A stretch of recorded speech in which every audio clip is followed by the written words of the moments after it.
Good evening and welcome to the Cover One Roundup. I am your host, David Fox. With me, as usual, is the wonderful and amazing and extremely well-researched UberHansen. We are coming to you not live. This is a pre-recorded podcast. So if there are things that are said during this podcast that seem outdated, it is because we do not have access to the quantum realm and cannot time travel to Monday and then back. So you're just gonna have to live with that. We are recording this to better accommodate my schedule because otherwise we would be going 2 weeks without me on the podcast, and surely you all wouldn't want that. Um, Surely my own ego talking, and also because I like doing this because it keeps me sane. You know what else helps keep me sane is our wonderful sponsors over at Underdog Fantasy, folks. We know that even though the Bills are not in the Super Bowl, you can still go to Underdog Fantasy, go to their pick'em contest, predict some over-unders, yard totals, touchdowns. I don't know if they're doing like a will Travis Kelce propose to Taylor Swift kind of thing. Oh, God.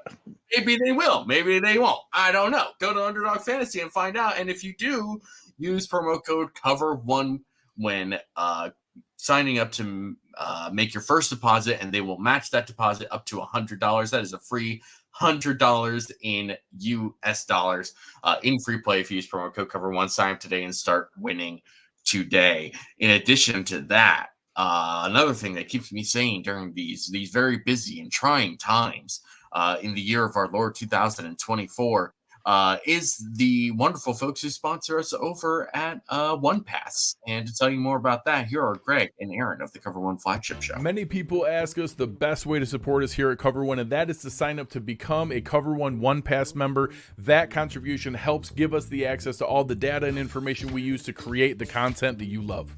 And I think most importantly, brings you into our community of insiders. It's a great community based on Slack. I know a lot of people don't want to be on social media anymore or be in on those conversations. We bring all of it to you right in our great community of educated fans. And most importantly, you get access to our content creators.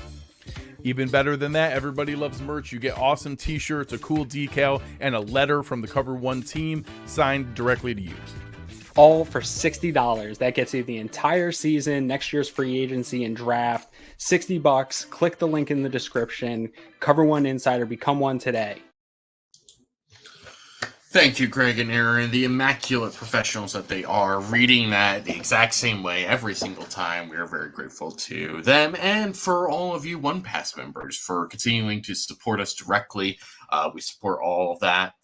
If this is your first time visiting this podcast, we apologize for not being live, but real life gets in the way sometimes.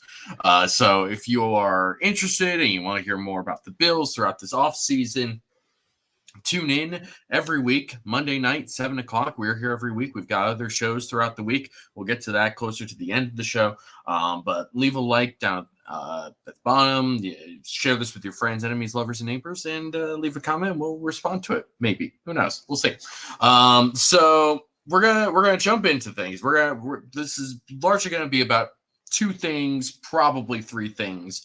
We're going to be discussing the NFL coaching cycle, as all the teams have now wrapped up their coaching searches, and all teams have now found a coach, or at least a head coach.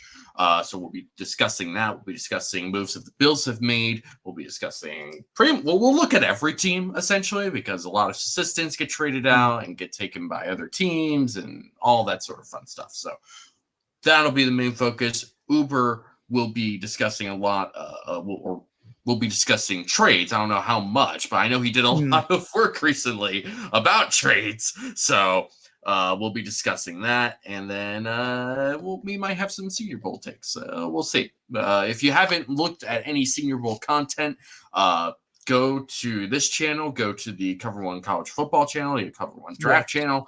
Like, there's plenty of stuff out there. That we had a good group down there, so check it out. It's gonna be worth it. But for now, we're gonna look into the NFL coaching cycle. It is now officially wrapped up. The last team to make a hire was the Washington Commanders with Dan Quinn. We are going to get to them in a bit. We're just going to go around the league. I know that sounds like a lot some of these teams did not make a whole lot of moves, and what moves some teams made were very minor, and we won't spend more than a couple of seconds on them. So don't worry, this won't take 5 days to get through. We'll be able to get through this pretty well. But we're going to start with our favorite team here, and that is the Buffalo Bills. Buffalo Bills made a couple different moves.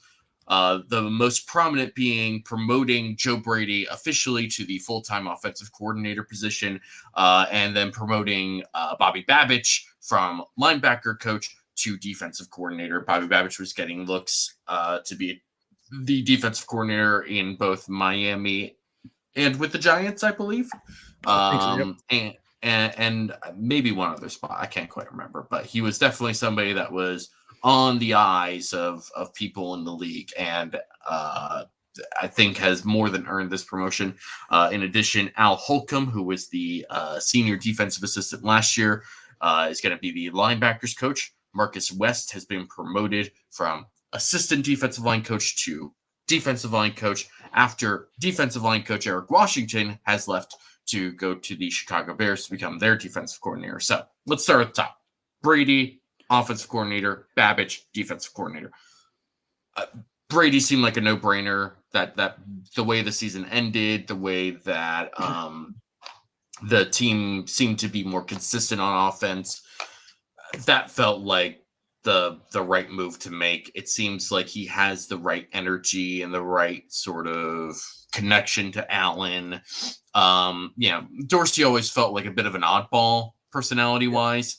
You see him sometimes in those the coaching box, and he's either doing this weird, excited thing, or he's flipping out and slamming papers and stuff. It's just like there's probably some people that connect with that and are fine with that, but he's not your typical football guy, and I think that even he would probably say that. And we'll talk about Ken Dorsey later because he will be brought up later. It seems like Brady kind of fits that energy level that Sean McDermott likes. That sort of he has those process vibes, so to speak, right? He has that really great energy. He's young, and that's the other thing I think with both of these coordinator hires, they are both on the younger side. Daboll was somebody that was around the league for a long time. Dorsey, again, had been in the league for a while, and this was his first coordinator position. Obviously didn't quite work out the way that they wanted it to, obviously, but he obviously got a different job, and we'll talk about that later, and I think it's deserved, but it didn't work here. The more surprising one to me was Bobby Babich, right? Because for a long time, we've had Leslie Frazier as the defensive coordinator in Buffalo. And he made some really great defenses, and then he left after the 2023 or 2022 season, rather. Took a year off, went to a couple training camps, and is now the assistant head coach in Seattle. I think that was the very first hire that Mike McDonald made after he got hired in Seattle. Again, we'll get to that later. But obviously in 2023, Sean McDermott was in charge of the defense. He took that onto himself. It was a very clear shift in philosophy and style, even if the scheme was largely the same, right? Mm-hmm. Just a very aggressive defense, and at times probably to its detriment, especially in the middle portion of the season when they were still trying to figure out what to do injury-wise and how to handle that, and it just got a little too much. But down the stretch, he really put together some great game plans against some tough opponents and really got a defense that probably should have been in the bottom half of the league to be in I think they finished 12th overall in DVOA for defense. So, just really good. And I'm looking forward to seeing Bobby Babich. Obviously, there has not been any sort of press conference for either of these two to sort of discuss things. I think Brandon Beane said at the end of the year press conference that he had that the coaches were getting a couple of weeks off to just kind of relax after this season, especially the way that it went. I think that was probably a good decision. I imagine a press conference involving both Brady and Babich will happen soon. But Babich being so young, right? I mean, and this is somebody that's been with the Bills for a long time. He's just been great wherever he has been with this team, whether it's coaching defensive backs, whether it's coaching the linebackers this year. Obviously somebody that people outside of Buffalo feel very strongly about. Otherwise, he wouldn't be getting defensive coordinator interviews. Definitely somebody that will be interesting. It'll be interesting to see what kind of effect he has on this defense, because I think a lot of people sort of wrongly assumed that when Leslie Frazier was here, that Sean McDermott kind of still meddled a lot with the defense. And well, I think McDermott obviously had some input and some ideas and some things that he added on to. I think it was clear based on how players were asked about Sean McDermott this year as the de facto defensive coordinator that he wasn't as involved as people thought. And especially given how the defense played and how they were schematically, or not schematically, but just philosophically different from McDermott to Frazier. And so I wonder if Babich will be given the same reins, if he'll be given play calling abilities or not. I don't know what thoughts you have on Babich or Brady or both. Yeah, I mean, so right, that's the big question is Bobby Babich. Will he have play calling duties or will that be Sean McDermott? I'm still inclined to think it's Sean McDermott. I thought he did a very good job when he was play calling, when he had talent on the football field. When the talent dropped off, whether it be from injuries or maybe regression in certain players, then it became questionable how his play calling was working. But when he had players like Matt Milano on the field, you could see his ability to utilize those guys and create packages that made the Bills defense incredibly dangerous. So Bobby Babich, as far as I'm aware and doing the research I've done on him, I can't find any situation where he's ever called plays. So I can't fathom an idea where the Bills in the window they're in, which will not close as long as 17's behind center, but in the window they're in being like, hey, our defense, which we're going to probably lose some of our key pieces that have been here since 2017, we're going to put this in the hands of a first-time play caller in Bobby Babich. I think he'll have more input than he's had in the past. Obviously, now being promoted to defensive coordinator, he'll have his hands in every single position group as opposed to the safeties and the defensive backs and then the linebackers. He'll be entwined in all of them, including the defensive line, which is awesome for the Bills. But I don't really see him as a play caller. I see him as kind of a like a Padawan to Sean McDermott in a way, like kind of sitting behind him, like, oh yes, that's how you do it. Okay. And then one day he'll become the master, and who knows what the future holds. Maybe 5, 6, 7 years from now, we're talking about head coach Bobby Babich. I don't know, but I don't think he calls plays this year. As for Joe Brady, yeah, I mean, it had to be him. Like, I don't know who else the Bills were going to bring in that fit the scheme, that fits Josh Allen. Like, everyone. Thad Lewis, quarterback coach extraordinaire. No, how dare you besmirch my age and like my understanding of Thad Lewis, like having Thad Lewis be the quarterback's coach for the Bills, being a player I watched on the Bills when I was of a certain age, I can't accept the idea of him being the offensive coordinator for the Bills. That would have broken me and put me into a full-on midlife crisis. So no, I'm not. The very first NFL game I ever went to was 2013 Bills at Dolphins when Thad Lewis was filling in for an injured EJ Manuel. And the Bills won the game, and he threw a touchdown to Stevie Johnson, I think, who I think the Bills won, I want to say like 17-14 or something like that. Yeah, Thad Lewis threw a touchdown, and Nickel Roby-Coleman had a pick six on like the very first play of the game.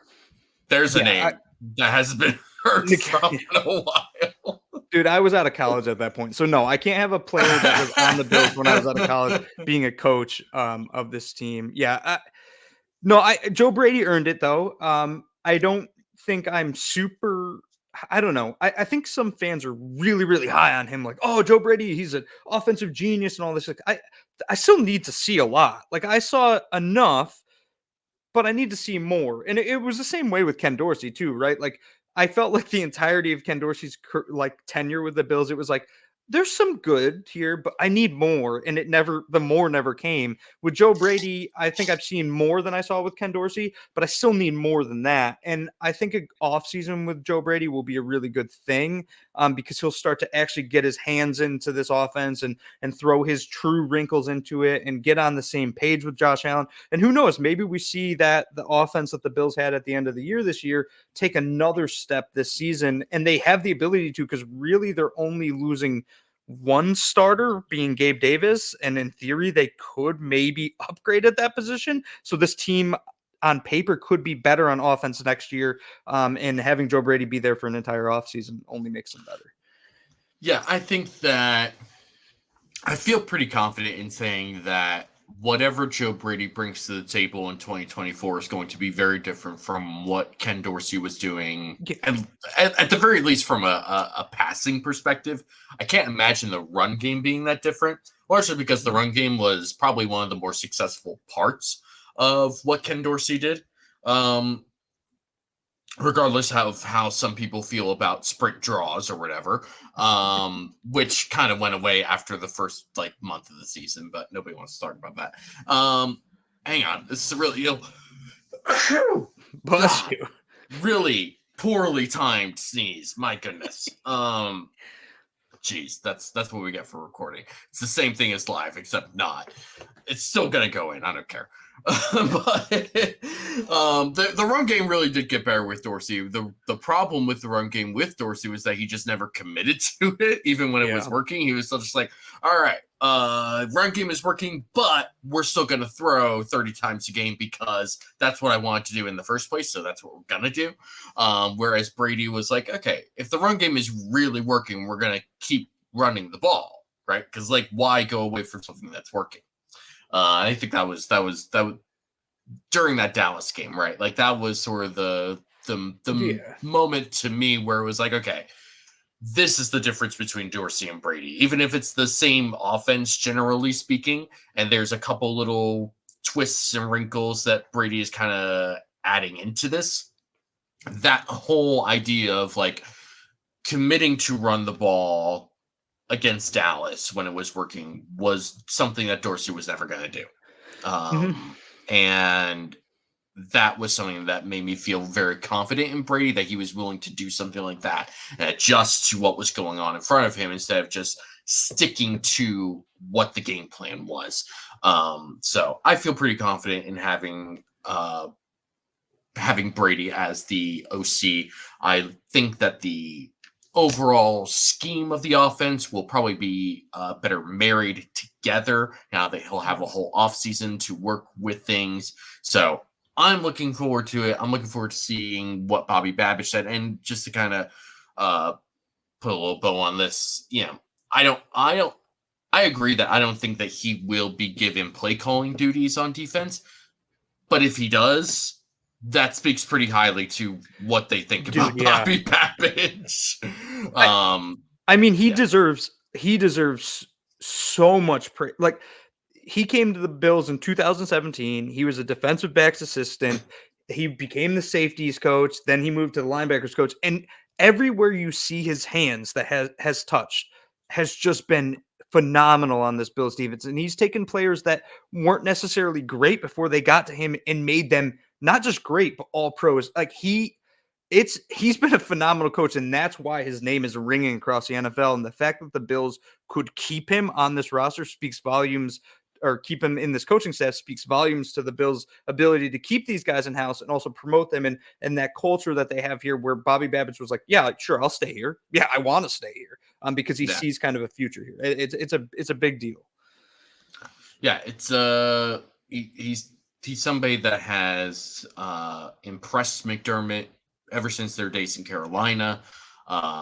So it's not surprising that he has been given this opportunity. We'll see exactly how this goes. We'll see what kind of changes this brings. It'll be interesting. It's going to be a very interesting offseason to see what these two younger guys really bring to this team. especially since they've been here for a couple. I mean, Brady's been here for a few years. Babich has been here since 2017. So we'll see what happens. It'll be very, very interesting. All right, moving on to the Miami Dolphins. Vic Fangio, who Dolphins fans claimed as the savior of this defense, is now out. He goes to the team that apparently he really wanted to go to in the first place, which is Philadelphia. And I think either yesterday or on Friday, sometime recently, the Dolphins announced that they are hiring Anthony Weaver, who was the assistant head coach and defensive line coach for the Baltimore Ravens, who was also getting a couple of head coaching interviews, somebody that is clearly well-liked among the football cognoscenti. The Dolphins also fired a couple of low-level offensive assistants, Mike Judge and Ricardo Allen, and a special teams assistant, Brandon Farrell. I don't have anything about that other than they got fired, and I don't know anything about them. But the big thing here, obviously, is Vic Fangio out, Anthony Weaver in. Kind of a big deal, right? Because, we all knew coming into this past season that, okay, Vic Fangio will bring a different style of defense. They had Josh Boyer, who was doing sort of the Brian Flores stuff, that heavy man, heavy blitz sort of scheme. And Dolphins fans kind of got sick of it because he was just so aggressive with blitzing. Ironically, he was probably the best defensive coordinator against Josh Allen, at least. Yeah. It wasn't necessarily, it didn't always lead to wins. The Bills were still 2-1 against the Dolphins in 2022.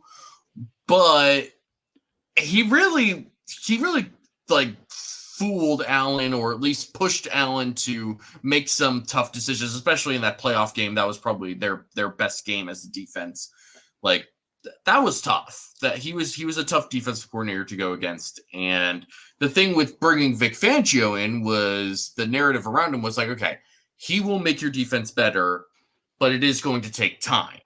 And it might even take beyond this season. 2024 is probably what you're looking at if you really want to take advantage of all the talent that you have on this defense. And that defense was certainly very talented. Obviously, injuries started hitting when they started hitting their stride, but they also started hitting their stride against some low-level quarterbacks. So what did that really mean? All that sort of stuff, blah, blah, blah.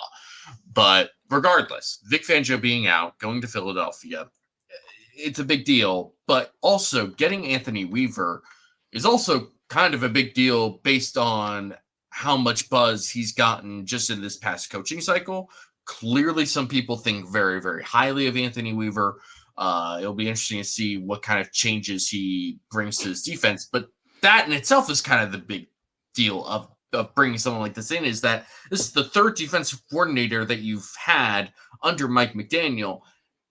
And all of them bring very different schemes and styles to this defense. You have Jalen Phillips coming back from an Achilles injury. You've got Christian Wilkins as a free agent. I'd be surprised if he leaves Miami, but if he does leave Miami, that's a big deal. Xavier Howard is another year older. Jerome Baker is another year older and had a forearm fracture or something like that. And I believe he's a free agent too. Oh, we see a free agent as well? Yeah. I would be surprised if they keep both Wilkins and Baker, right? That would be pretty tough to do. You obviously still have guys like David Long. You have Cam Smith, who they drafted last year. You have Javon Holland, who's a great safety. Great. So there's pieces here to still be excited about, even if you don't get to keep everyone that you want. But again, third defensive coordinator in 3 years, it's tough. It's tough having to redo your scheme every single time.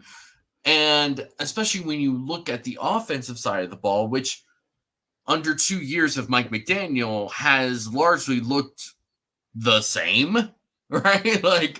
Very hot to start the season in September, beat really bad teams when they get the opportunity to, and then they just struggle down the stretch.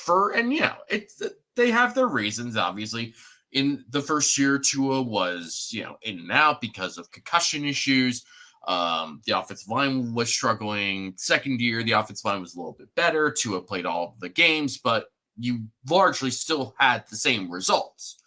So something's got to change here. And based on the first 2 years, it doesn't seem like it's going to be the offense unless they really improve things in some form or another, whether it's adding more talent to the offensive line.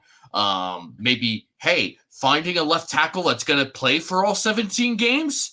Because, Teron Armstead's a really good player, but he's not playing all 17 games because he's usually out for, toe, knee, back, elbow, neck, head, some sort of injury. It's always something with Teron Armstead, if not multiple things. So maybe you find a real left tackle. Maybe you find some interior players who will actually be good for you. Connor Williams is average at best at center and not that good as a snapper either, right? Early on, they were really struggling with Connor Williams just snapping the ball.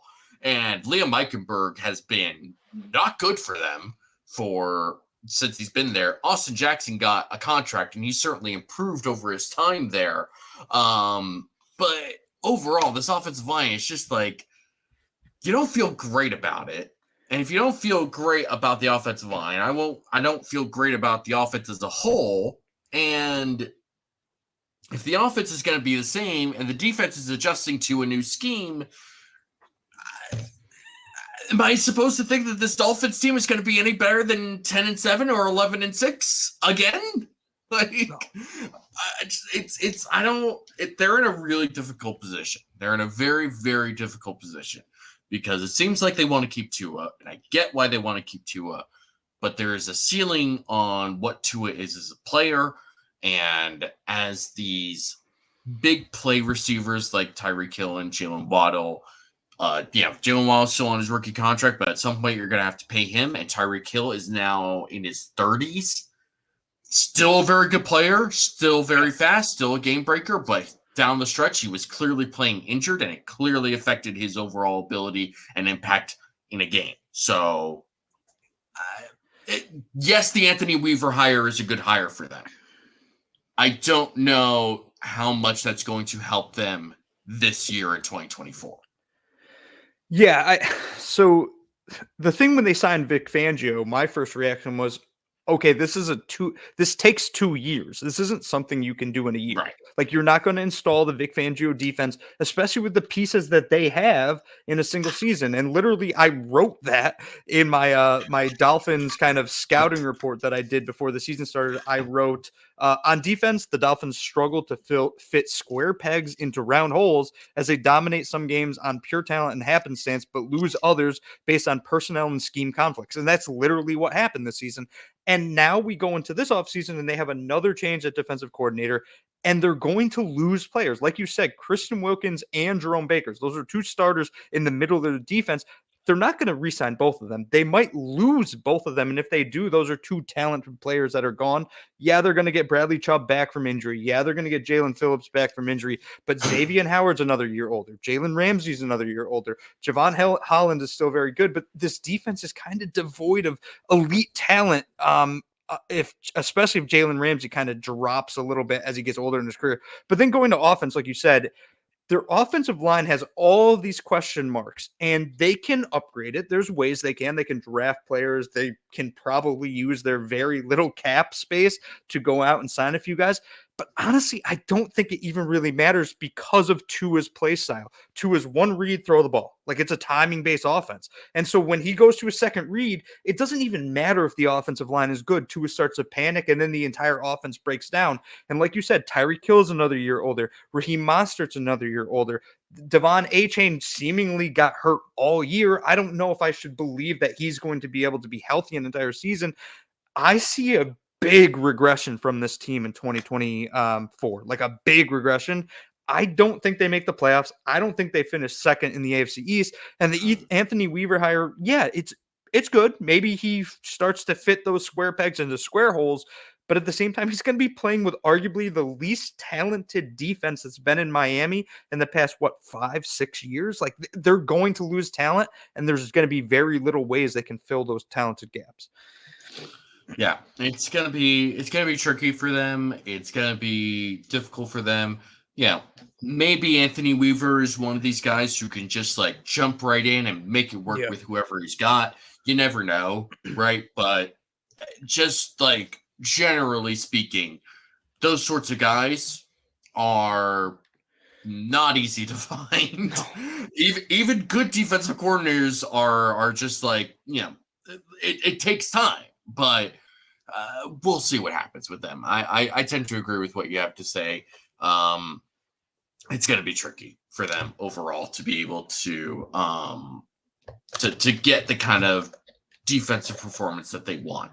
All right, moving on. The Jets didn't really make any coaching moves. They fired their running backs coach, Taylor Embry. They're keeping Robert Saleh. They're keeping all their coordinators, Jeff Ulbrich and Nate Hackett, for defense and offense, respectively. Good for them, I guess. Yeah, we've discussed the Jets ad nauseum on this particular podcast. We know exactly what the Jets are. We know what they are, and we know what they're going to be, and we know what their hopes all ride on is this 41-year-old quarterback who's coming off an Achilles tear. So good luck, New York Jets. The New England Patriots, though, are in an entirely new era. They hired Gerard Mayo in a very different way than I think people expected. After Bill Belichick parted ways with the New England Patriots after 25 years as the Patriots head coach, something like that. God, I think it's 25. Weird. Yeah. Weird times, man. Apparently, Gerard Mayo had in his contract that he was going to be the head coach if or when Bill Belichick was no longer the New England Patriots head coach, which I've never heard of that ever happening before. I'm sure back in the 20s and 30s when the NFL was first starting, there were probably things like this happening. But in 2024, that was not something that I was expecting to have happen. As such, this is apparently a way to kind of sidestep the Rooney Rule, which is kind of ironic because he is a black head coach and is the first black Patriots head coach in their entire history. And I don't know if you saw anything from that first press conference, but him and Robert Kraft were both there. Robert Kraft was asked about him being the first black head coach for the Patriots. He said, well, I don't look at it that way. I don't really see color and all that sort of stuff. And Gerard Mayo was like, yeah, I do care about it. And I think if you don't see color, then you don't see what racism is. And I thought that's a bold thing to say in front of your new boss. Yeah. Anyhow, I don't think Robert Kraft meant anything by it. I think when he probably first started, learning more about that sort of stuff, that that was around the time when that sort of idea and logic kind of was in vogue, so to speak. And it is what it is. I don't think they clearly have a respect and understanding of each other. So otherwise Gerard Mayo would not be the head coach of the New England Patriots right now, right? Like it's very unusual for somebody who was just like a linebackers coach to then become the head coach after Bill Belichick, of all people, is no longer the head coach of the team. I think I don't know what to think of this hire. It's unusual. It's weird. I don't really know what to think. I can't even say like, oh, well, the defense is going to look like this. I don't know. Like, no idea. It was Bill and Steve Belichick's defense. Like, we don't know what this defense is going to look like. All I know is that Gerard Mayo said he's not going to try to be Bill. And that in itself is already setting him apart from most of the other Bill Belichick coaching tree guys, right? Like, Josh McDaniels, Matt Patricia are like the biggest offenders of the idea that like they are trying they tried so hard to be Bill Belichick in places where they couldn't be, right? Like Josh McDaniels tried to do it in Denver. He tried to do it in Las Vegas with the Raiders. It didn't work either time. He alienated everyone he was around. He made enemies with players. Didn't work. Matt Patricia, same story in Detroit. Alienated people, alienated the media, was like scolding media members for not like sitting up straight in a press conference. It's just like, come on, guy, win more than like 5 games in a season, and then we'll talk about sitting up straight in one of your freaking press conferences. But regardless, right? Like, and there were other guys like Romeo Crennel had a successful season in Cleveland once, but overall was not a good head coach. Charlie Weiss was flamed out of Notre Dame. Bill O'Brien had success in Houston to a varying degree, but also again alienated people and kind of set up that organization for failure by the time he had left. And it just sort of trickles down to all these different coaches that all had different issues and flamed out in different ways.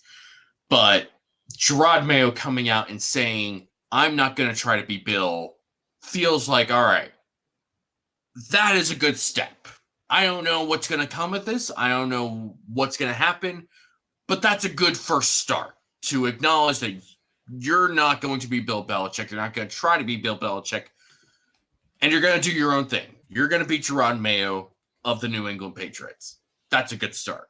The other good start is going outside of this organization for once to hire a coach and a coordinator, because they hired Alex Van Pelt, who got fired by the Cleveland Browns, to be the new offensive coordinator of the New England Patriots. I was surprised when Van Pelt got fired by the Browns. After a little bit, it kind of made sense, and we'll discuss the Browns in just a little bit.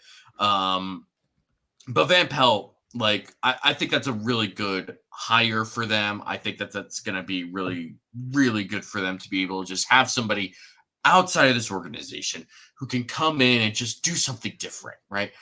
Like, the Patriots just need to figure out what life after Belichick can be like, because the last couple seasons has just been rough. You had 7-9 in 2020 with Cam Newton as the quarterback. 2021, Mac Jones as a rookie quarterback played well enough, largely around a very good ground game, and they made a wild card and were promptly booted out by the Bills. Then the next 2 years, 6-11 or 6-10 or whatever they were, and then just absolute trash this year. I mean, just a bad team this year. So they need something new to just sort of be different. Just be different. That would be my thing with the Patriots. Be different than what you've been the last 25 years. I know that's hard. I know you've won a lot of Super Bowls. I get that, but like, be different. I don't know what your thoughts are. I mean, I'm with you. Like from the start, like Gerard Mayo, I have no idea what he's going to do. Because I don't know enough about him to really have an opinion on how the Patriots going to change. My assumption is this: that Patriots defense is going to get worse, because I still truly do believe that Bill Belichick is a defensive mastermind, and he 100%. Can basically wring wine out of a rag soaked in water with talent. Like he can find ways to beat you regardless of his shortcomings on the defensive side of the ball. The offensive side of the ball, I in my head, I want to say it can't get worse, right? But I'm looking at the depth chart, dude. This team is bad. Like, it's a rough roster. Matt Judon, who I think is still under contract. I know he's hurt this year. He's going to come back next year. He's their best player by a large margin. After that, who's their second best player on their roster? Like, is it Vermondre Stevenson? Maybe Christian Gonzalez? Christian Gonzalez. Christian Gonzalez is good. He was good before he got hurt. Yeah. It might on offense, though. It might be Demario Douglas might be their best player. Demario Douglas is unironically a good player. Like, yes. he's like wide receiver 3, but like he's a good player. Like, he really, the fact that he was like consistent throughout the season, given all the crap that offense had going on, pretty impressive, and he should be a good piece for them moving forward. But like, Demario Davis also can't be the best player on your offense. Like it can't be how this works. So yeah. And they have the number 3 pick, which they'll probably take a quarterback. Like I'm just on Tankathon right now. They have Jaden Daniels mocked him, but none of that particularly. Like, here's my thing with Patriots fans. The Patriots fans that are my age and your age and of our generation, let's say, don't know what it's like to be an NFL fan. They have no idea. Correct. Their presumption is every single year we're going to be in the AFC Championship game. We're going to be competing for a Super Bowl. At a minimum, we're going to make the playoffs and win 1 or 2 playoff games. Like that's what NFL football is like. No, that's not what it's like, dude. Like we went as Bills fans, we went 17 years without making the playoffs. This is a roster that is in a complete rebuild. If they expect Gerard Mayo to do what DeMeco Ryans did with the Texans this year, there's no way. There's absolutely no way. Like the AFC South sucked. There's no way in my mind I can fathom that Gerard Mayo can coach this team up enough to get past the Jets, get past the Dolphins, and get past the Bills, get past all 3 of those teams and win the AFC East. Like, no, dude, that's not happening this year. I don't know what Gerard Mayo is. Maybe 3 years down the line, we're like, whoa, that was a really smart move by the Patriots to put that in Mayo's contract. But right now, no, this team is just not good enough on paper to compete in the NFL. And that's fine. They don't need to be like world beaters or anything right now. You know, they just need to figure out what the plan is moving forward. Right? That's what they need to figure out right now. We'll see. Like I said, this Gerard Mayo is probably the one coaching hire where I'm like, I have no idea how this is going to go. I have no gauge on what's going to happen here, but I'm interested. We'll see what happens. Moving on. The Pittsburgh Steelers hired Arthur Smith as their offensive coordinator. Arthur Smith has had success before in Tennessee. That's how he got his job in Atlanta. Didn't do great in Atlanta. Obviously, that last year was tough, especially given the quarterback situation there. It's not a good quarterback situation in Pittsburgh either. So I don't know how great this is going to end up. We'll see what happens. I think overall, the way that the season ended for Pittsburgh, particularly with Najee Harris and Jaylen Warren kind of figuring out how to balance those two as running backs, they complement each other really well. I think more than anything else, I think Arthur Smith can kind of work with that, but we'll see. I don't know if you have any thoughts. This is kind of the only thing with the Steelers that I have. Yeah, I mean the one your Steelers, by the way. My Steelers. Yeah, I was. That's what I'm getting to too. Like I was on the Steelers bandwagon heading into 2023. I will not be on the Steelers bandwagon heading into 20. There's very little that can draw short of them somehow acquiring a quarterback like Kirk Cousins. There ain't no way I'm being on that Steelers bandwagon this year. Hell no. That's fair. Moving on to the Browns. The Browns, who made the playoffs as a wild card team, ended up losing to the Houston Texans because the Joe Flacco Linsanity run kind of ran out at the wrong time. They decided to make quite a few changes to their offensive coaching staff. The aforementioned Alex Van Pelt, who was the offensive coordinator there, gets fired. He is replaced by former Bills offensive coordinator Ken Dorsey. Stump Mitchell, who, if you are not familiar with who Stump Mitchell is, and more specifically what Stump Mitchell looks like, do yourself a favor, look up Stump Mitchell on Google. This is, by definition, a football guy. This is like, that's a football guy. Yeah, that's football. That's a football guy. Let me tell you something. That's a football guy. Yeah, he got fired, and the tight ends coach T.C. McCartney got fired as well. Stump Mitchell ends up getting replaced by Deuce Staley, who has been around the league and is very well respected. Yeah, I mean, if you were going to replace somebody like Stump Mitchell, you needed to bring somebody like Deuce Staley in, right? And T.C. McCartney gets replaced by Tommy Rees, who's very interesting because Tommy Rees has spent the last 2 years as an offensive coordinator in college football. In 2022, he was the offensive coordinator for Notre Dame, for Marcus Freeman in his first year. Then he got hired by Alabama. They went to the playoff with Jalen Milroe as quarterback. Now he's the tight ends coach. Now that Nick Saban has retired, with the Cleveland Browns. Very, very interesting. And in addition to that, Bill Callahan, who is well regarded as one of the best offensive line coaches in like the history of football, is now set to join his son Brian Callahan in Tennessee. So a lot of changes on the offensive side of the football for the Browns. At the end of the day, though, this is Kevin Stefanski's offense, Kevin Stefanski being the head coach there, and he's the play caller. And bringing in guys like Deuce Staley, Ken Dorsey, Tommy Rees, and whoever they decide to get to replace Bill Callahan. I think overall, in terms of turning over this staff, they did a pretty good job, right? Like this feels like if you were going to fire these guys who, from the outside, sort of seem like well-respected guys, and especially after Stump Mitchell was a good running backs coach. Getting rid of him was felt weird. Getting rid of Alex Van Pelt felt weird. T.C. McCartney wasn't like a name that people knew, I think, but David Njoku, who's been on this team for a while, had the best season of his career by far. Like, was a legitimate weapon, was a really good blocker for them. Like, it was a little weird to fire him now, but replacing them with the guys that they got really works, I think. Like, I know Bills fans will be like, oh, they hired Ken Dorsey, blah. Like, listen, Ken Dorsey's not calling plays, and that was his biggest weakness, right? So Ken Dorsey is a good designer. He will be able to work with the quarterbacks really well. So I think that's a very good hire. Deuce Staley was in Philadelphia for a long time with multiple coaches, Andy Reid, Chip Kelly, Doug Peterson. I think he was with Sirianni in that first year, though I could be wrong. I think he may have left once Sirianni got there.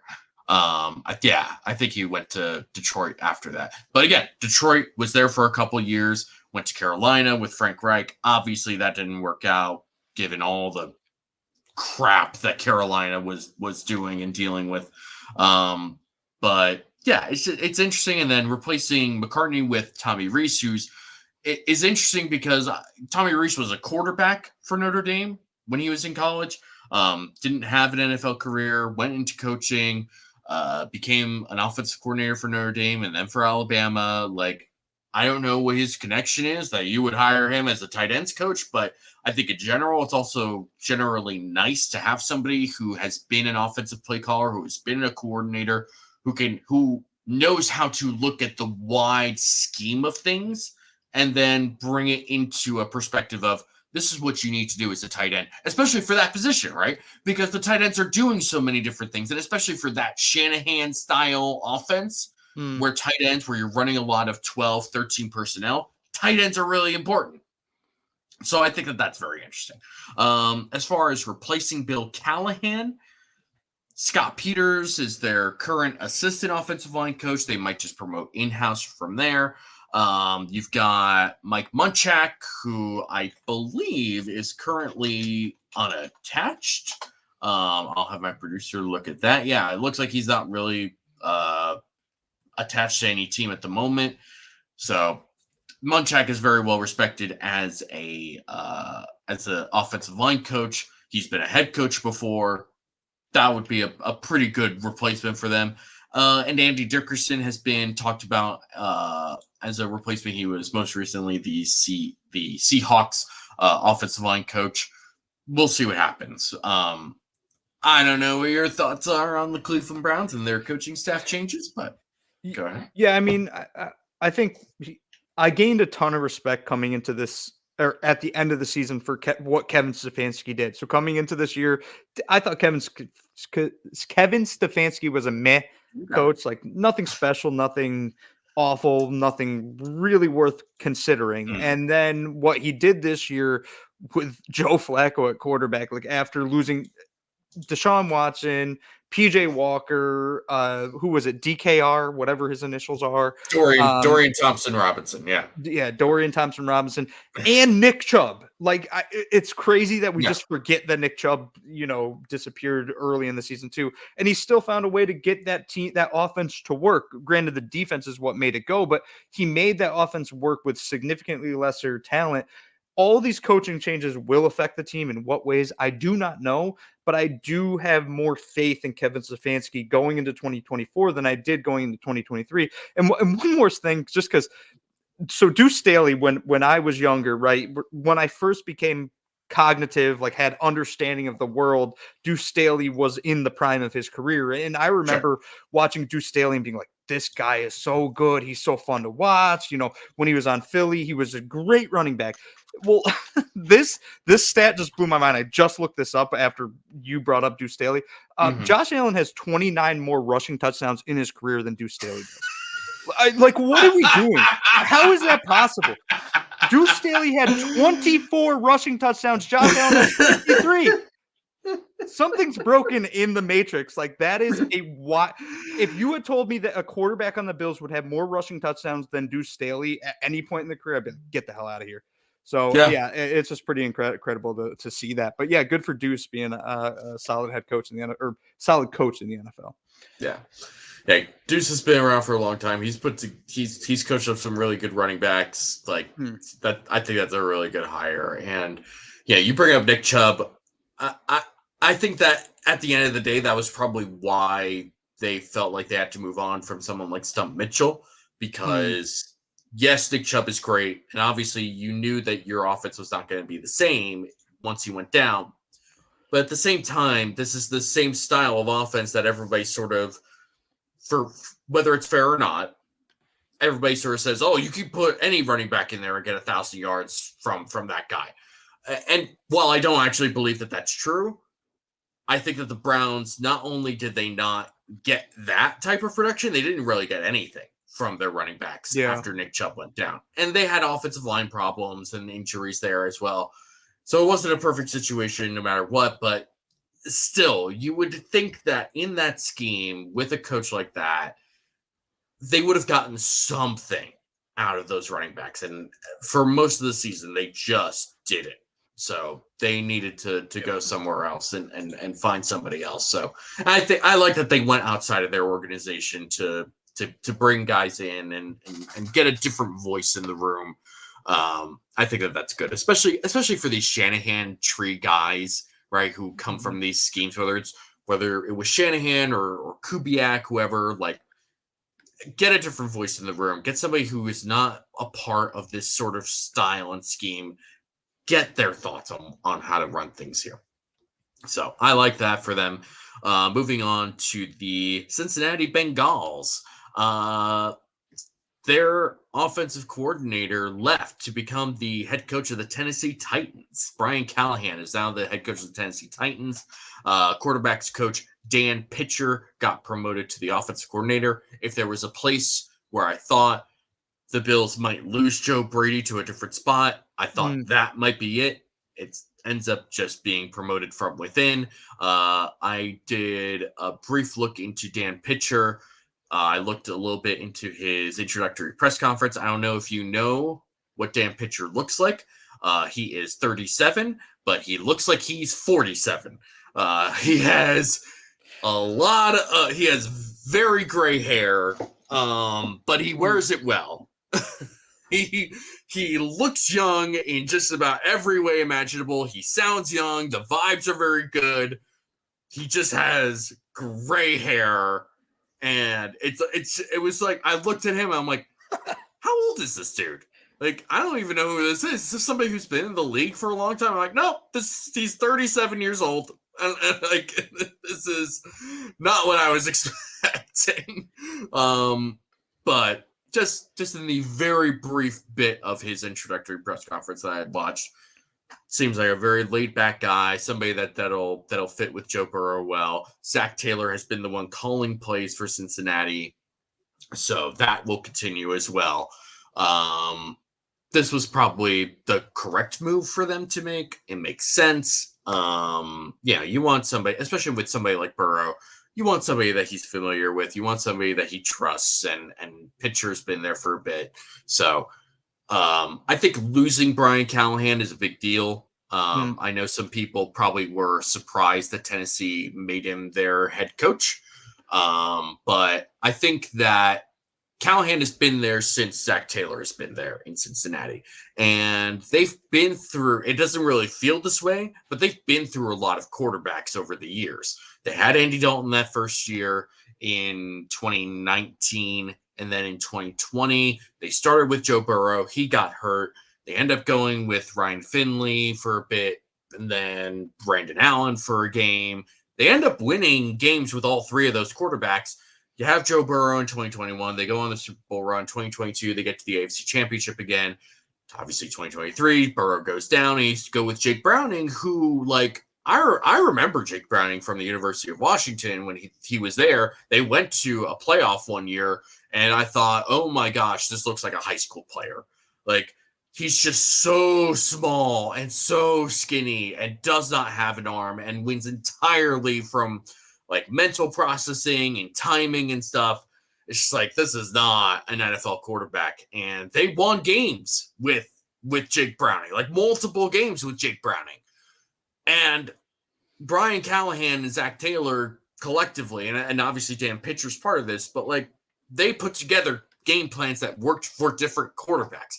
It's still the same overall offense, but they tailored it to their quarterback strengths. And now with Callahan going to Tennessee, and we'll get to him in a bit, but that's really interesting, and because they have Will Levis. Now you have Dan Pitcher coming in. We'll see what happens, but it's going to be interesting to see.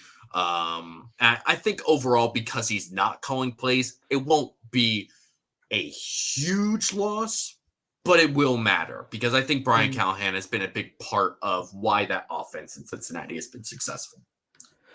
Yeah, I mean, so the Bengals are one of my teams like that. I have to do a lot of research into this offseason because I have, if I was a Bengals fan, I'd have serious concerns about this team. Losing T. Higgins is going to be massive for them because for the first time, essentially, since Joe Burrow's rookie season, he's going to be without a three-headed monster at wide receiver that no other team in the NFL, short of probably the San Francisco 49ers, has had. And then it's going to call into question, how good is Joe Burrow? And this isn't me saying Joe Burrow was bad at football, but Jake Browning was good this year, like legitimately good. Not great, but good. He wasn't Joe Burrow's level, but he was a good quarterback. And that had me this entire season thinking, if Jake Browning can be good in this offense, then what does that mean for Joe Burrow? Like, what if we pull away some talent from this offense, pull away some coordinating abilities, and we're starting to see that happen this offseason. How do the Bengals retool this offense? How does Joe Burrow come back and rebound in this offense? Like, I have some concerns about the Bengals, and as much as I said I won't be on the Steelers bandwagon coming in the season, I can guarantee you I won't be on the Bengals bandwagon either. That's fair. That's fair. Moving on to the Baltimore Ravens, their coaching staff is gonna get plucked apart, and it kind of already is. Mike Macdonald, their defensive coordinator, has been hired as the head coach of the Seattle Seahawks. He is now the youngest head coach in the NFL at 36. Do you know who the second youngest head coach in the NFL is? No. It's not Sean McVay, but Sean McVay is 37 years old. Oh, my God. Sean McVay got hired when he was 31 years old to be an NFL head coach. All right. Well, now I just feel awful about myself. I think about that sometimes. I remember watching Sean McVay's first press conference and being like, this is a very impressive guy. Like just in presence and his energy, and I remember looking at him like, he's 31. Why is he here? Like, yeah. Anyway, not to get sidetracked, but Mike Macdonald is now the youngest head coach in the NFL at 36 years old. Very impressive stint as the Ravens defensive coordinator. Impressive as the Michigan defensive coordinator in his 1 year there. We obviously talked about Anthony Weaver going on to Miami to become their defensive coordinator. Zach Orr, their linebackers coach, ends up getting promoted to be their defensive coordinator now. And Denard Wilson, who was the defensive backs coach for them, is now expected to, and according to some sources, is already hired to be the Titans defensive coordinator. So they're losing a lot on the defensive side of the ball, if nothing else. I imagine other guys will start to get promoted and taken away from them. For a team that just went to the AFC Championship and then losing the way that they did in the AFC Championship, now you lose a bunch of like really talented coaches. This is a tough pill to swallow if you're the Baltimore Ravens right now. Yeah, I was trying to really quickly find. There was a guy I did a show, a Ravens fan. I did a show with last year, who's really good on Twitter and has a lot of really good takes and a lot of really good opinions on the Ravens. And he's been all over my feed this past week just because the Ravens have been decimated from the coaching staff, and he's in a bit of a panic because they're losing a massive amount of talent, and it's talent like, yeah, sure, they can fill it with, person A, person B, person C, Sure. but there's no way you're going to overcome this loss of talent. Like Mike McDonald, maybe coach of the assistant coach of the year, maybe. I don't even know if he's nominated for that role, but like he made a dominant Ravens defense. Like he found ways to make Kyle Hamilton, who wasn't nominated for Defensive Player of the Year, who arguably was Defensive Player of the Year, made Roquan Smith great, made Patrick Queen, who for a while was being talked about like a bust, suddenly like Pro Bowl, borderline All Pro level player, and Justin Matabuke on the middle of the defensive line, great. Like he made this team great. He found the way to use all the talent of these players, and now he's out. So in theory, the Ravens defense probably is going to regress because of this loss of talent and coaching. And like you said, all these assistant coaches they lost to aren't nothing. Like they're names that a lot of people won't know, including myself, but they're names that matter to the Ravens, Ravens franchise, the Ravens players, and the Ravens franchise. Again, I couldn't find the name of the guy I was looking for, but he's talking about these assistant coaches like these are extremely important pieces to a point. They're equivalent to losing some star players on defense. This is a massive concern for the Ravens, and all of that talent now is getting spread throughout the NFL, which is a good news for most of the AFC teams. Really, really bad news for the Baltimore Ravens. Yeah, it's going to be tough. And obviously this coaching staff over the years with Harbaugh has had assistants taken from them before, but this is a lot all at the same time, all at a time when you are like at the top. Right. It's just very difficult to try and take all of these losses and then try to do what you did this year. So it's going to be tough for them. All right. Moving on to the Tennessee Titans. We've kind of already talked about the big parts of this. Brian Callahan being hired as their head coach, Bill Callahan, his dad, coming on as the offensive line coach. Denard Wilson, presumably to be their defensive coordinator, although that's not official yet. On their website, they still have Shane Bowen as their defensive coordinator, even though he's interviewing for other jobs. So I would assume Denard Wilson's going to be their defensive coordinator. So Steven Jackson and Frank Bush are hired as defensive assistants, and Nick Holtz, who was the Jags passing coordinator, is going to be their offensive coordinator. I like the Brian Callahan hire. He's been on my radar for the last 2 years.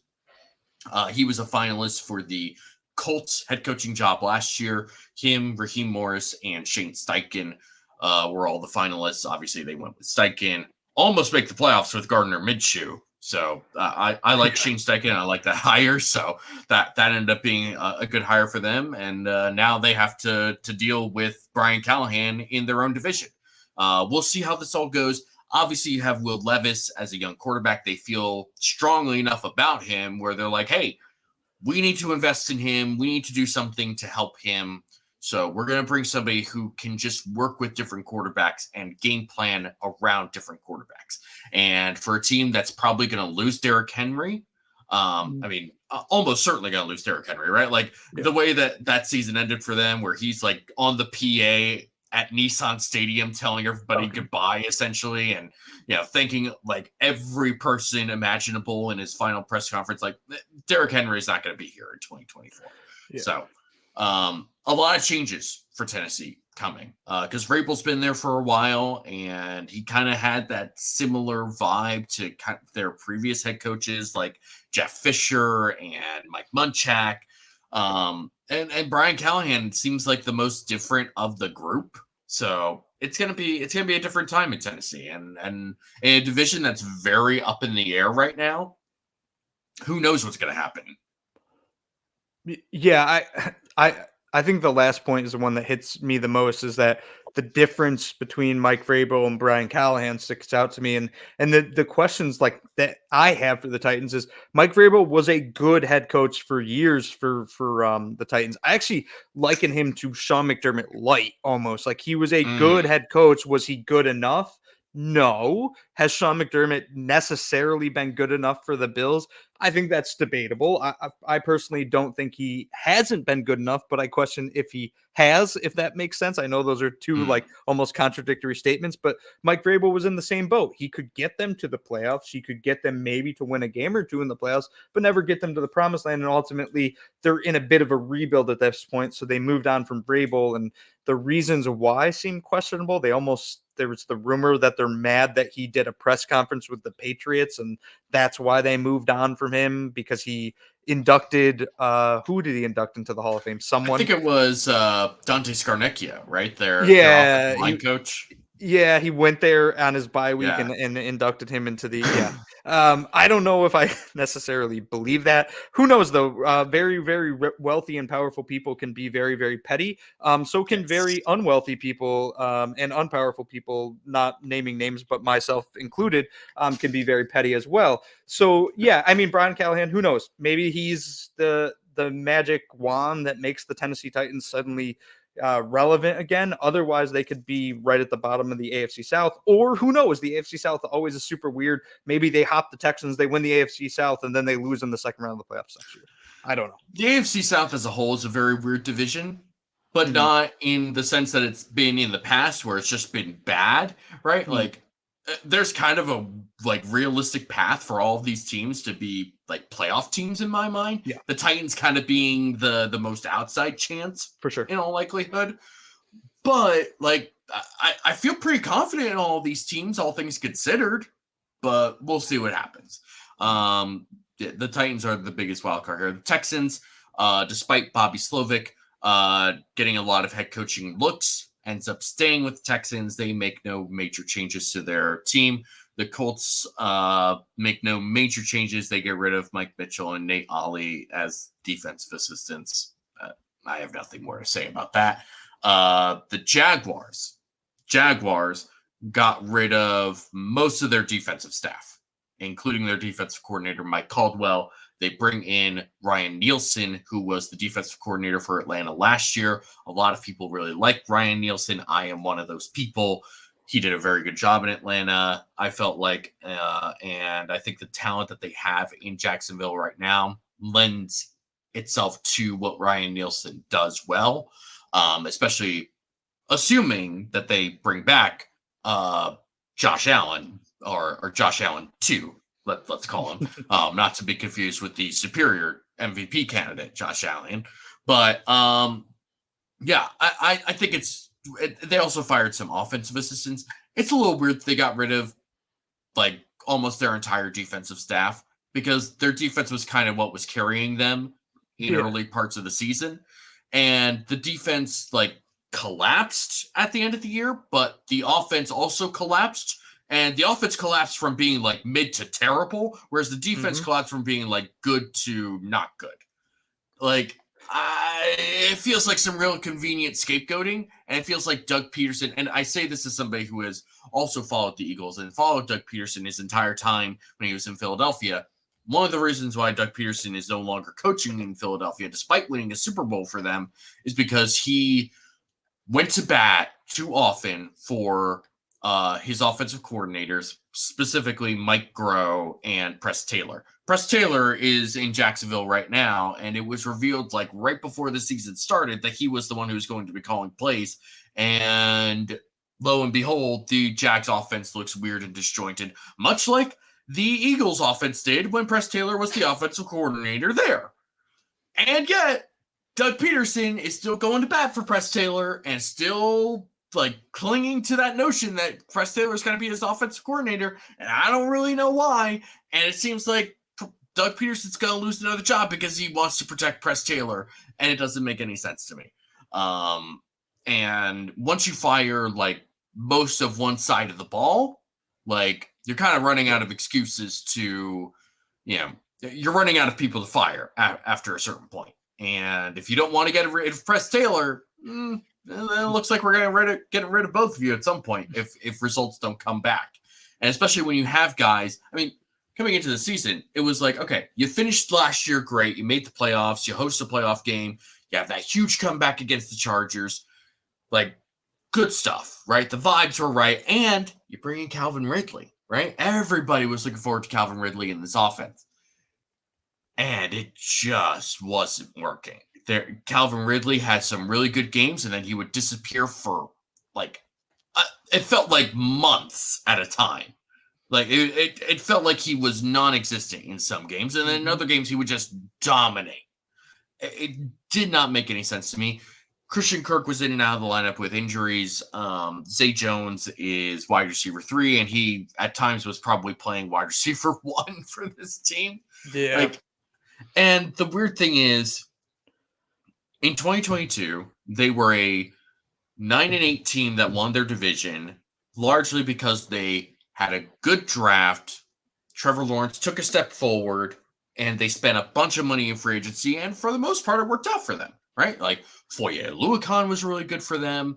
Josh Allen and was great, and some of their draft picks were really good. But then in 2023, it was like they said, all right, well, we spent a bunch of money the previous year, so we can't really do that this year. We also don't have as many picks this year because we gave up some picks in order to get Calvin Ridley, who should be good. And that's sort of our main addition this year. But like their first pick of the draft last year was Cole Strange, who was not much of a factor for this team. So I don't really know what to do with this team. And I don't know what their position is to improve their team in this offseason.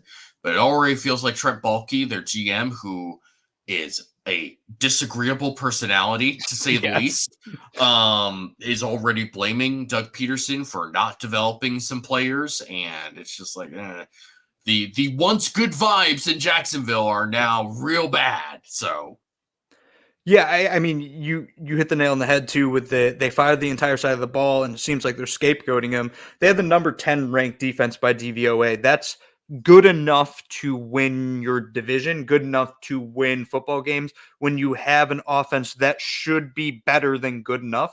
The problem for the Jaguars, and the problem that I've been talking about for years and years, and no one wanted to listen to me forever, is Trevor Lawrence is not good at football.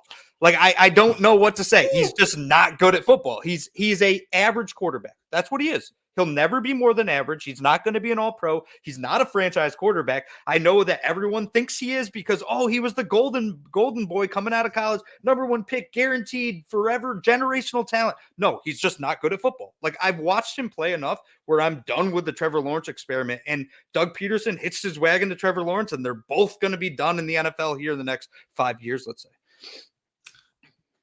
I don't like Trevor Lawrence. I don't like Trevor Lawrence. You've made that apparent right now. I may cut this out of the end, just to save yourself. No, you don't have to save me. I'm kidding. I'm not cutting anything from this. Yeah. It's a bold take. I don't agree with that at all. I like Lawrence a lot. I think that he has flaws that I think some people are not willing to admit with him. He got compared to Andrew Luck for a reason. And I think that's because, like Andrew Luck, he looks the part of the quarterback. I think he's very smart as a quarterback, but he also takes a lot of risky decisions as a quarterback and throws a lot of interceptions. And, a lot of good quarterbacks throw a lot of interceptions, whether that's, somebody like Peyton Manning or Brett Favre or Josh Allen. A lot of good quarterbacks throw a lot of interceptions sometimes. It's kind of how it is sometimes, but you also need to make enough good plays to offset those plays.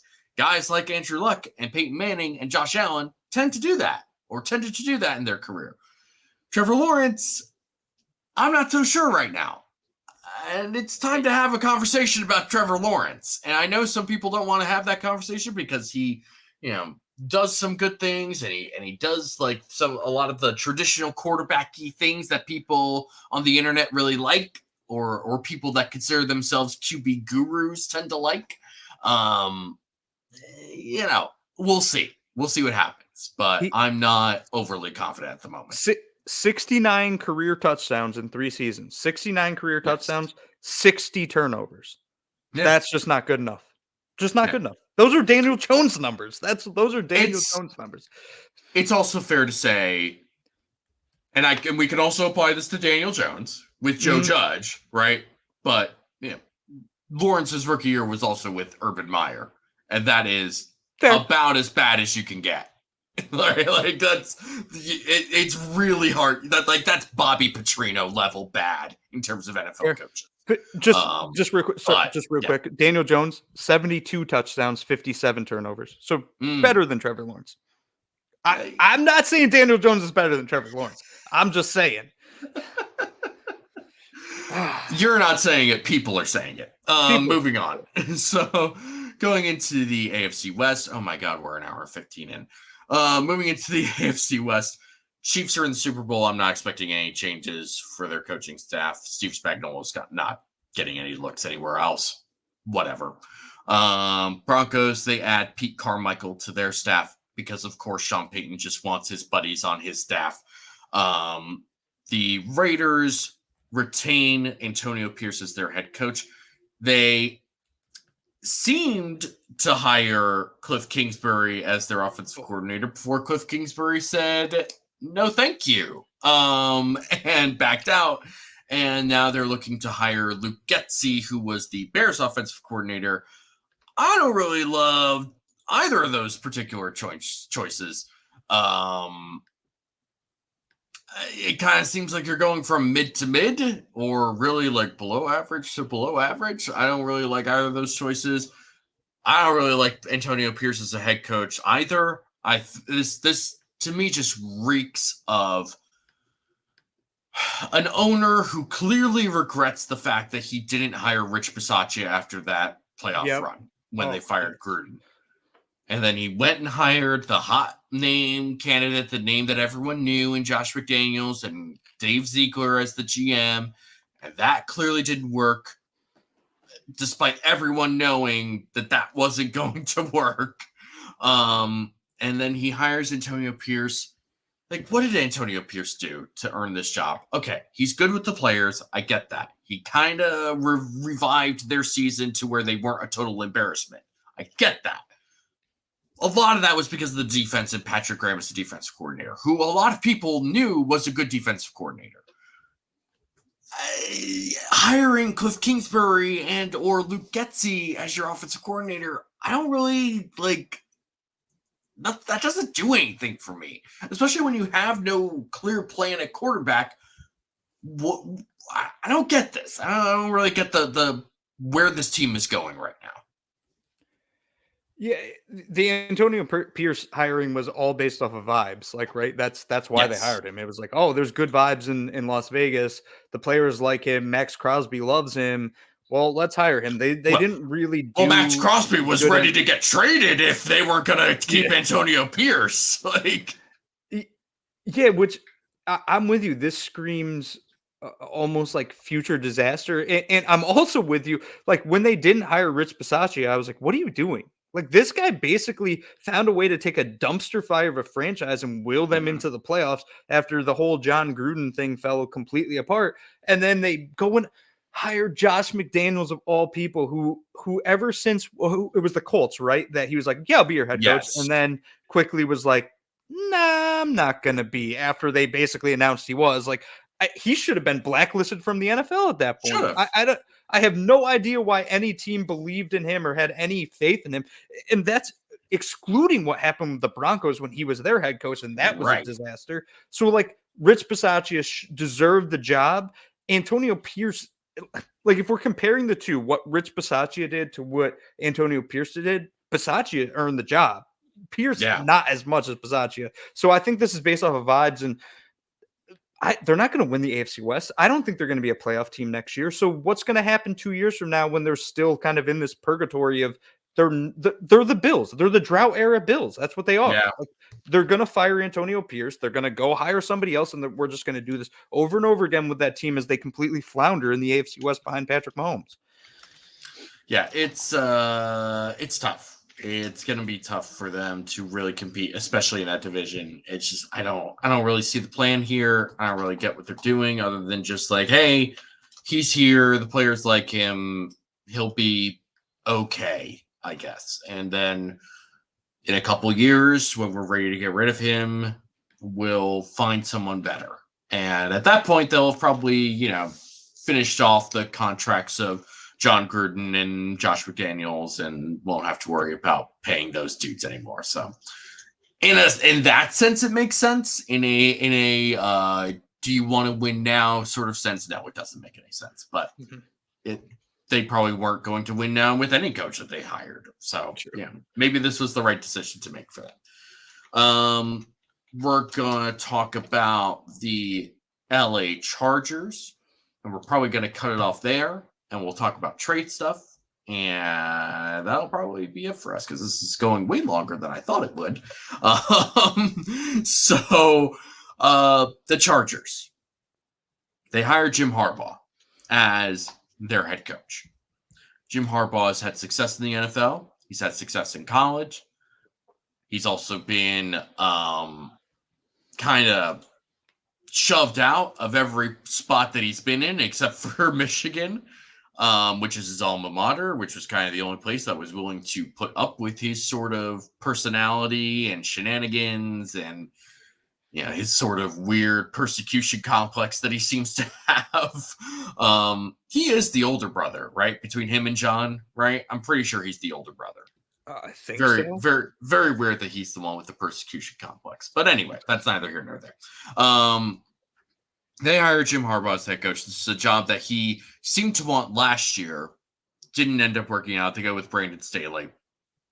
Train wreck that was. Harbaugh ends up coming into this year. They win the national championship with Michigan. He gets that monkey off his back. Good for him. He goes out on top, goes to the Chargers, which is a job he wanted to go to. Brings over Jesse Minter from Michigan to be his defensive coordinator there. Reports came through like right before we went live that Greg Roman is going to be part of this offensive coaching staff, but probably not the offensive coordinator. We'll see what that all means for them. And in terms of who might be their offensive coordinator, Tanner Engstrand, who is the Lions passing game coordinator, seems to be somebody that might be connected with that area, might be connected with Harbaugh. And given how the Lions have been offensively the last 2 years, certainly somebody that I think people would look at and be like, yeah, that's somebody we could bring in as the offensive coordinator. Or especially because, I mean, if you're combining, bringing in Harbaugh always felt like a weird move to me because it felt like he really wanted to bring Greg Roman back into the NFL. And Greg Roman has proven in more than one spot who he is as an offensive coordinator. He is fine. He's a great run designer and run play caller, run coordinator, if you want to call it that. But his passing game is so simple and so uncreative. It just doesn't make any sense to bring him into this modern NFL. However, if you bring him on as this sort of like assistant head coach, like run game coordinator type, and then bring in somebody like Tanner Engstrand to be your passing game coordinator and offensive coordinator, that might work. This seems like a recipe for success for somebody like Justin Herbert. But the other side of this is, I think Chargers fans might want to temper their expectations for 2024. Because Jim Harbaugh has had a lot of success wherever he's been. Stanford turned that program into like a legitimate football program. Obviously had like instant success with the Niners. Went to Michigan, had great success there pretty much from the get-go. But with the Niners, that was a roster that was underachieving. right? That was a talented roster, and they added some guys when he got there, but that was a talented roster that was just underachieving. He took them to the NFC Championship in their first year. Cool. But this roster that the Chargers have is not that good. Their offensive line is all over the place. Their running back in Austin Eckler is old and showed his age this year. Josh Kelly is nice, but I wouldn't call him like lead back material. Keenan Allen is a year older. Mike Williams is who Mike Williams is, right? Like, he's not somebody that's going to like be anything more than what he already is. He's a jump ball guy. He will be a deep threat because he can win in contested situations. But that's kind of it. And he's probably going to be hurt for part of the season, no matter what. Whatever. And beyond that, you have like what? Josh Palmer? Like, there's not a ton of talent on this team outside of like Justin Herbert, Joey Bosa, and their left tackle, whose name escapes me. Rashawn Slater. Gosh. Rashawn Slater. Thank you very much. If you're expecting instant success for this team because of what Harbaugh has done in the past, good luck. Like, maybe it happens, and maybe Harbaugh proves exactly why he got hired and is being paid $16 million a year. But I'd be surprised if that team finishes any higher than like third in that division.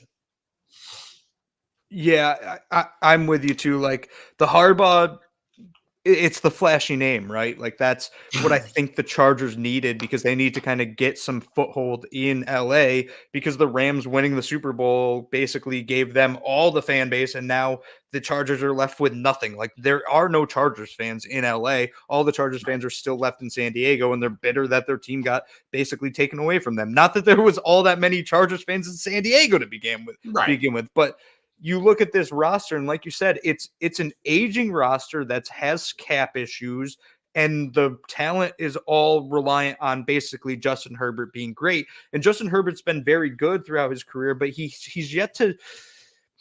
He has to take one more step, like a big step, right, to be up there with those elite quarterbacks that can elevate everyone around him. And when you have an aging Keenan Allen, and you have Mike Williams also being Mike Williams, and you have Quentin Johnson, who by all accounts might be just a bust. I don't really know who he's going to have to throw to. The one good news for Chargers fans and for Jim Harbaugh is that they have the 5th overall pick, so they should get something there. I don't know, someone worthwhile, yes. But I don't know. They built this team based on the idea of having top end talent at a few positions and then filling everything else with just nothing players. And that ultimately backfired on them because they're just not good enough consistently throughout the roster. Liken it to what the Bills' defense was in the playoffs against the Kansas City Chiefs. With the injuries the Bills have, that's what you're looking at with the Chargers defenses. The Bills still had talent in spots, right? Rasul Douglas still talented, granted he played hurt. And you still have Ed Oliver. That's the equivalent of having Joey Bosa and Derwin James. But then the rest of the spots are just nothing players that can't compete on a consistent basis with great offenses, and that's why they struggle. I don't think that they're going to be great this year, but the Harbaugh signing could be a good thing in 2025 and 2026. It remains to be seen. Yeah, I mean, this team spent a lot of money on guys like J.C. Jackson and Sebastian Joseph Day. They spent a lot of money to try and build this defense the way that Brandon Staley wanted it. And they paid those guys in 2022. By the end of 2023, neither of those guys were on the roster. Khalil Mack was also traded for, and he played well, but is also getting older. Like Joey Bosa is somebody who's had an injury history. Like just all these different moves that they made haven't worked out for them. They need time to rebuild this team and rebuild this roster. And unfortunately for somebody like Jim Harbaugh, who has a disagreeable personality. Oh, yeah. How long do you get to build this team? And how strong can you build this team when you're already paying your quarterback a ton of money? And you're in a division that has Patrick Mahomes. Like, that's tough. It's an uphill battle for Jim Harbaugh. Can he do it? Potentially. He's had tons of success wherever he's gone. But how much of that success will matter when you're just a really annoying person to deal with? Yeah. Right? Like I'm telling, like, the only place that did not care about his personality and what he said or did was Michigan, which, like, of course they didn't, right? Because he brought them way more success than they had in the past, like, 10 years in head coach. And he was their guy. He was the golden boy. And even at a certain point, they were starting to be like, all right, you've had wins. You need to do, like, more than just win 10 games a year. You need to beat Ohio State, and you need to be in the playoff. And to his credit, he got there, right? Like, he won 3 straight games. On the back of a stallion. Ohio State. God, I am totally going to steal that.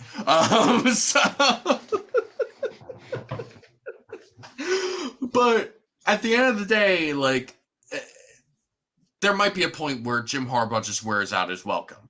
And will he have built a strong enough team by then where he could just sort of say, hey, I know I'm annoying to deal with, but look at this team that I've got. Look at what we've done. I beat Patrick Mahomes.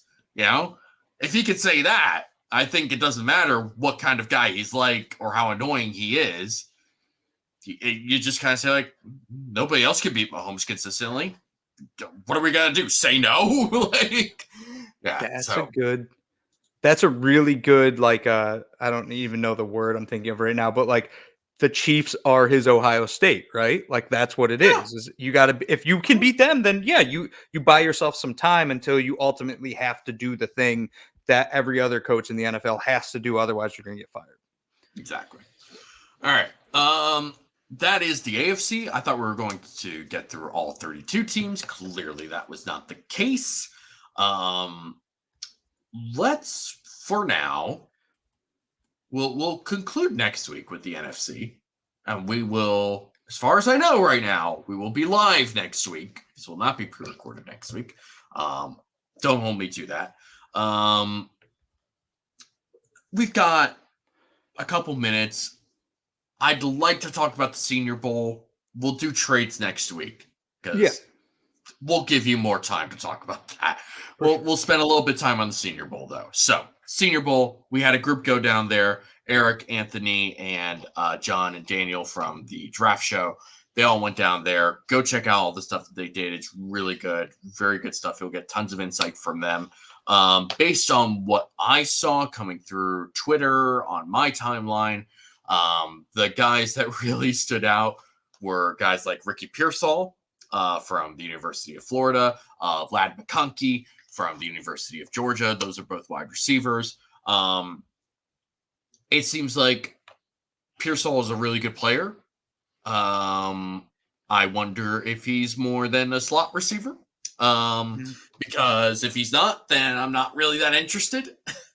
And it's unfortunate to say that, because you want good players, right? No matter what. But, like, the Bills need, assuming they lose Gabe Davis, which seems pretty likely at this point.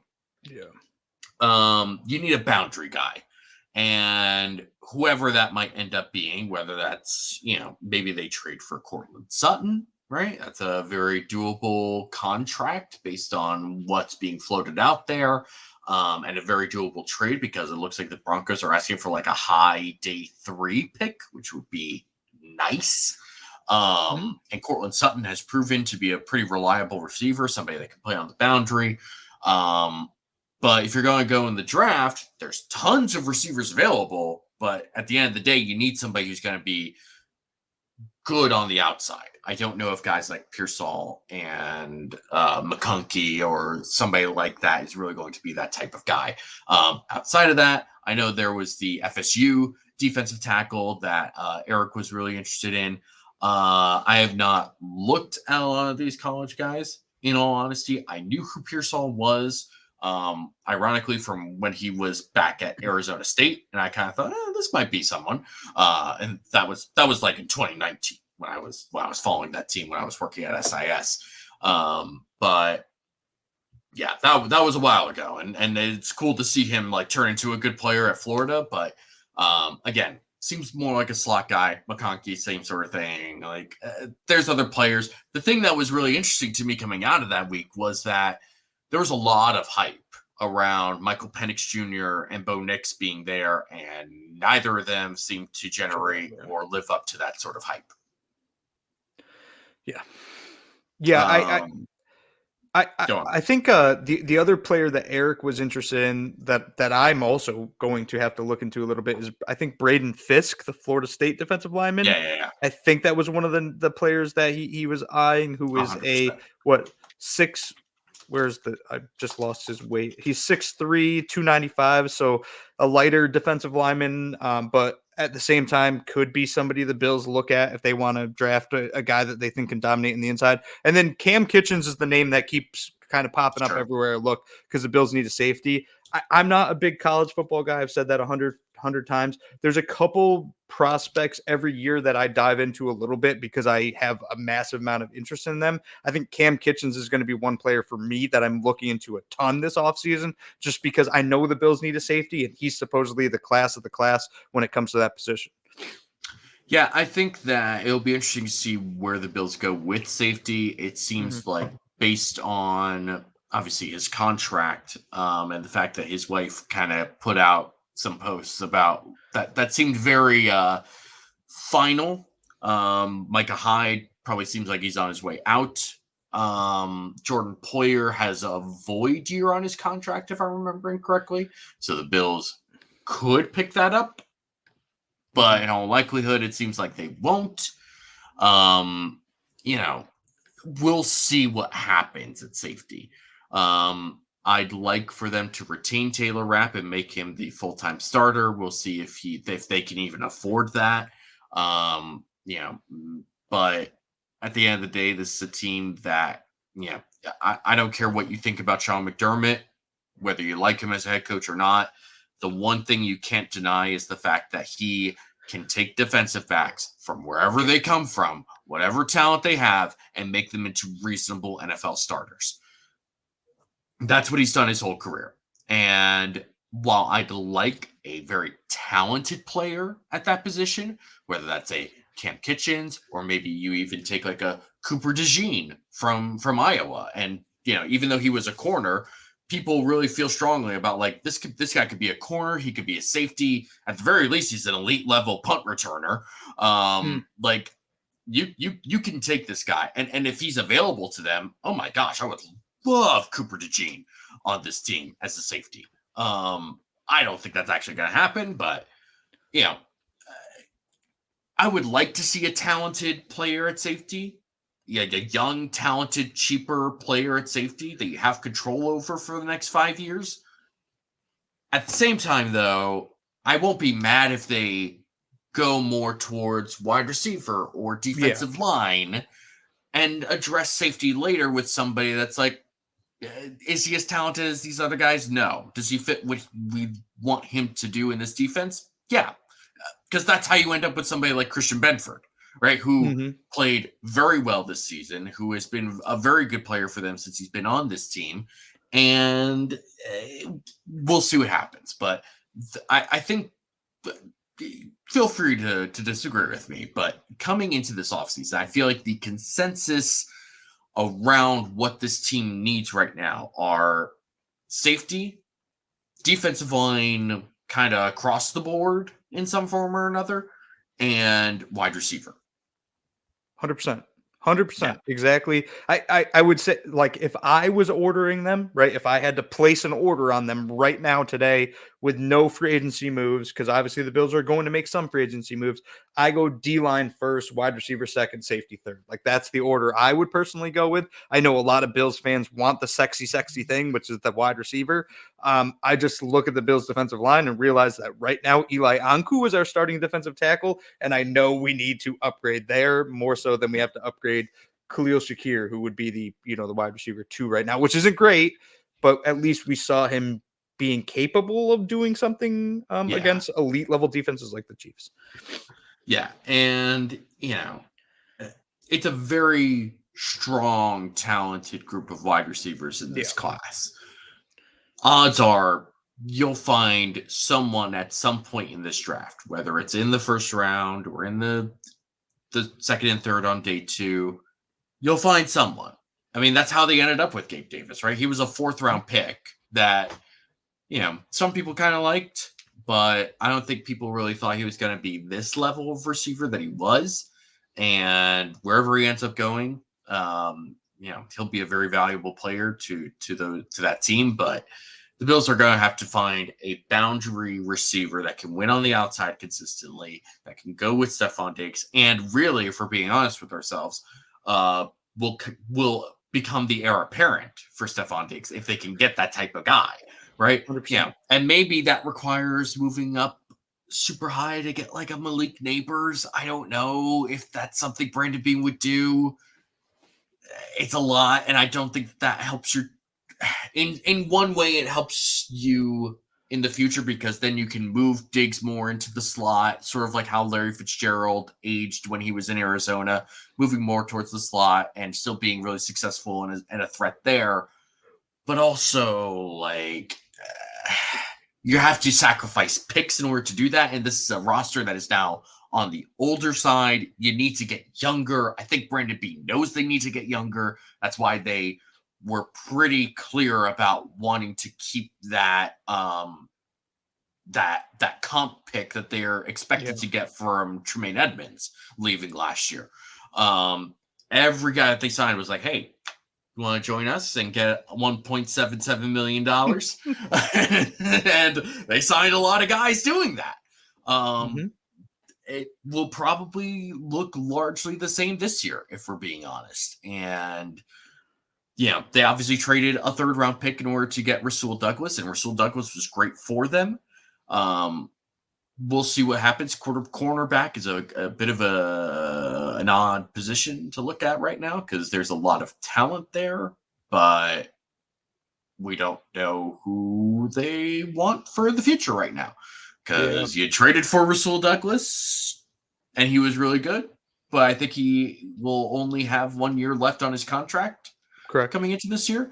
Christian Benford is a very cheap and pretty good player.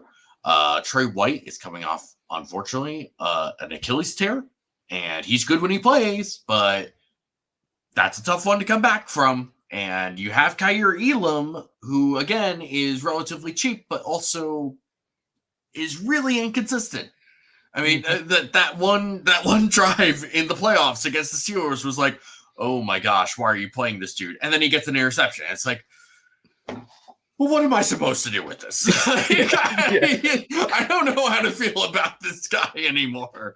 It's weird. It's unfortunate. It really feels like my own opinion on Kyer Elam is he's a good player who is a weird fit for this team.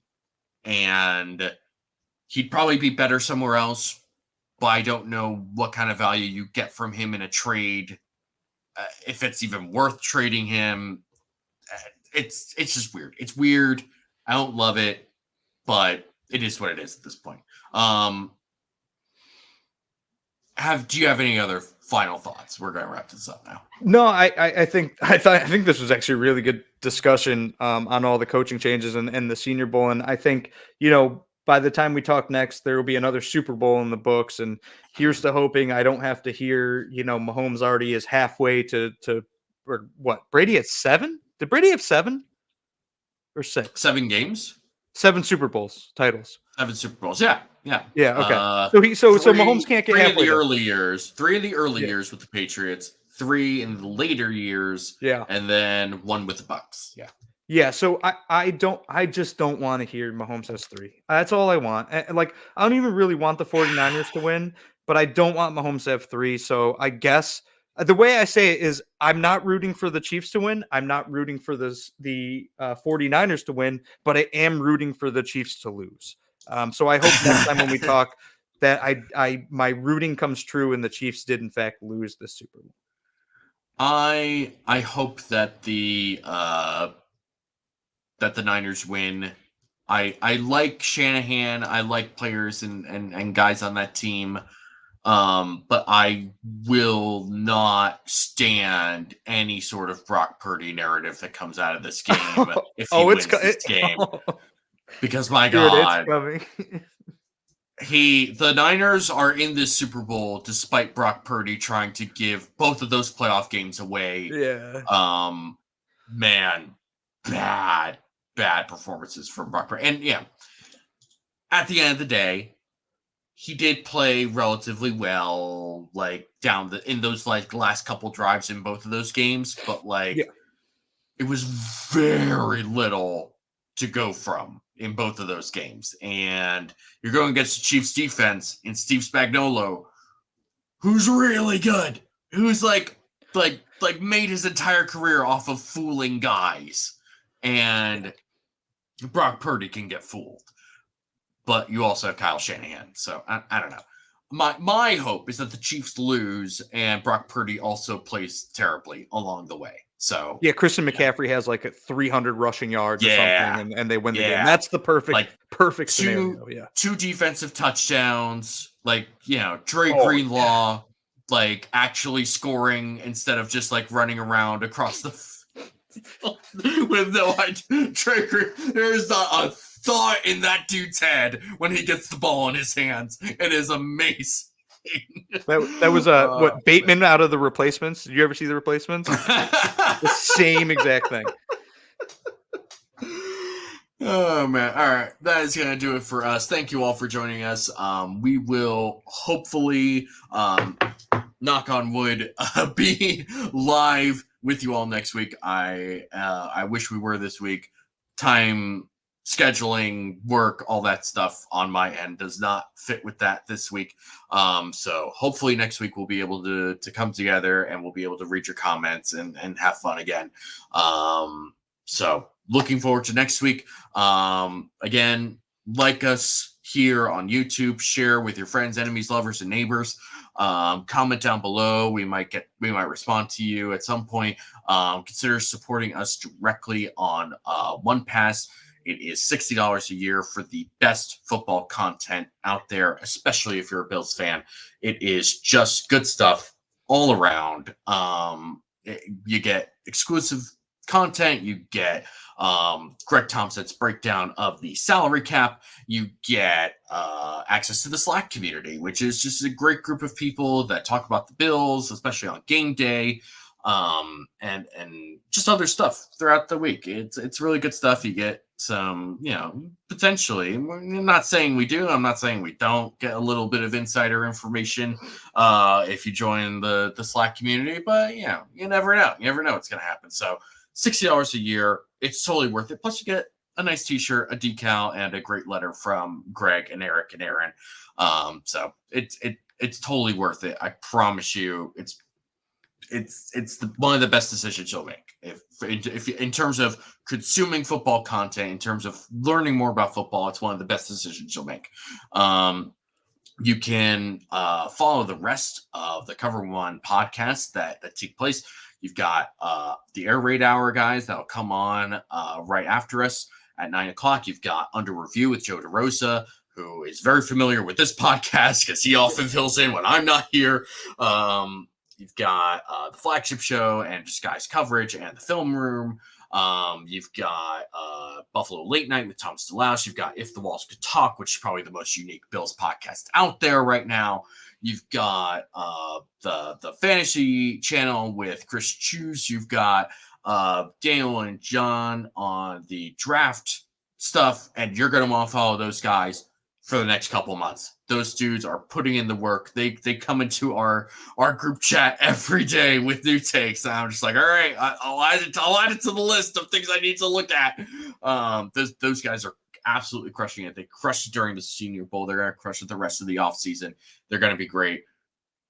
Might even try to have them on. We might do a mock draft with them. I'm putting that out there right now. I'm forming the idea right now, but we're gonna put it out there. We'll have them on at some point, I'm sure. And Cover One college football, like all sorts of stuff. We got you covered. whatever you want to talk about Bills related, we've got you covered here at Cover One. That is what we are here for. Uber, where can the people find you? Find me at UberHansen on Twitter. Like we were kind of alluding to, I've been doing a ton of research on draft trades. Hopefully, I can finalize that by next week's show, so we can talk about that a little bit. Good thing we didn't talk about it today because I don't have all of the things I want to talk about finalized. But See, maybe a it week all gives me works time. out. Yeah. You can find me at DFAUXY or at DFoxy. Thank you all for tuning in. We will see you all live next week. Bye bye.